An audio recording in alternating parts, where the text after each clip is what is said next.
Hi అండి, welcome back to our channel Mahima vlogs. ఈరోజు మన వీడియోలో మష్రూమ్స్తో ఒక టేస్టీ గ్రేవీ కర్రీ చూపించబోతున్నాను. ఇలా ఇంట్లో ఉన్న వాటితోనే మసాలాలు నూరి మష్రూమ్ గ్రేవీ కర్రీ చేసామంటే చాలా రుచిగా ఉంటుంది. రైస్లోకైనా చపాతీలోకైనా పర్ఫెక్ట్ కాంబినేషన్ అండి. నెక్స్ట్ టైం మీరు ఈ మష్రూమ్ కర్రీ చేయాలనుకున్నప్పుడు ఇలా ఒక్కసారి ట్రై చేయండి, చాలా టేస్టీగా ఉంటుంది. సో ఇంకా లేట్ చేయకుండా ఈ మష్రూమ్ గ్రేవీ కర్రీ ఎలా చేయాలో చూపించేస్తాను పదండి. ముందుగా ఒక బౌల్లోకి వాటర్ తీసుకొని అందులో కొంచెం ఉప్పు వేసుకోండి. ఇలా వేసుకున్న తర్వాత నేను ఇక్కడ 250 గ్రామ్స్ మష్రూమ్స్ తీసుకున్నాను. వీటిని ఒకసారి బాగా వాష్ చేసుకున్న తర్వాత ఇందులో వేసేసుకోండి. మీరు మష్రూమ్స్ క్లీన్ చేసుకున్న తర్వాత కర్రీ చేయడానికి కొంచెం లేట్ అవుతుంది అనుకున్నప్పుడు ఇవి నల్లబడిపోకుండా ఈ సాల్ట్ వాటర్ బాగా యూజ్ అవుతాయి. ఇప్పుడు మనం ఇందులోకి మసాలా ప్రిపేర్ చేసుకుందాం.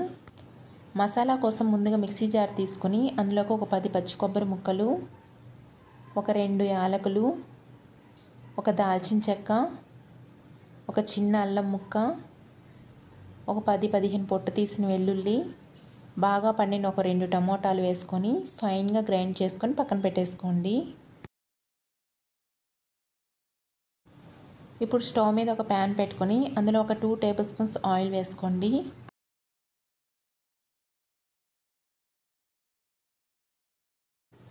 ఆయిల్ కొంచెం హీట్ అయిన తర్వాత 1/2 టీ స్పూన్ ఆవాలు, 1/2 టీ స్పూన్ జీలకర్ర, ఒక బిర్యానీ ఆకు, ఒక పెద్ద సైజు ఆనియన్ ఇలా చిన్న చిన్న ముక్కలుగా కట్ చేసుకొని వేసుకోండి.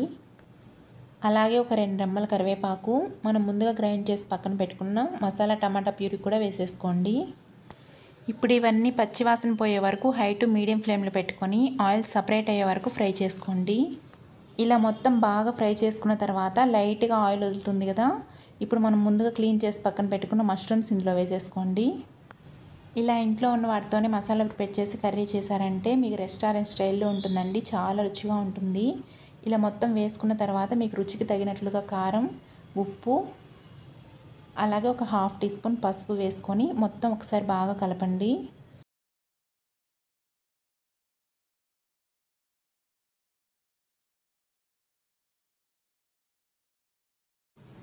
ఇలా కలుపుకున్న తర్వాత మష్రూమ్స్ త్వరగానే ఉడికిపోతాయి కాబట్టి చాలా తక్కువ వాటర్ యాడ్ చేసుకోవాలి. నేను ఇక్కడ 1 గ్లాస్ వాటర్ యాడ్ చేస్తున్నాను. ఇలా యాడ్ చేసుకున్న తర్వాత మొత్తం ఒకసారి బాగా కలుపుకొని మూత పెట్టుకొని ఒక 5 నిమిషాల పాటు ఉడికించుకోండి. ఒక 5 నిమిషాలు ఉడికించుకున్న తర్వాత మూత తీసి చూపిస్తున్నాను చూడండి. చూసారు కదా, గ్రేవీ కన్సిస్టెన్సీ అనేది ఇలా ఉంటే సరిపోతుంది. మరీ దగ్గరగా అయిపోయే వరకు ఉడికించుకోకుండా ఇలా ఉన్నప్పుడే స్టవ్ ఆఫ్ చేసుకొని మీ దగ్గర కసూరి మేతి ఉంటే కొంచెం క్రష్ చేసుకొని వేసుకోండి. సో అంతేనండి, ఎంతో ఈజీగా క్విక్గా అయిపోయే మష్రూమ్ గ్రేవీ కర్రీ అయితే రెడీ అయిపోయింది. ఇలా చక్కగా మష్రూమ్ గ్రేవీ కర్రీ తయారు చేసేసుకొని బిర్యానీలోకి కానీ, రైస్లోకి కానీ, చపాతీలోకి కానీ సర్వ్ చేసేసుకుంటే చాలా రుచిగా ఉంటుంది. నా స్టైల్లో మష్రూమ్ కర్రీ ఎలా చేశానో చూసారు కదా. ఇంకా లేట్ చేయకుండా మీరు కూడా ఇంట్లో ట్రై చేసి మీకు ఎలా కుదిరింది అనేది నాకు కామెంట్ సెక్షన్లో తప్పకుండా కామెంట్ చేయండి.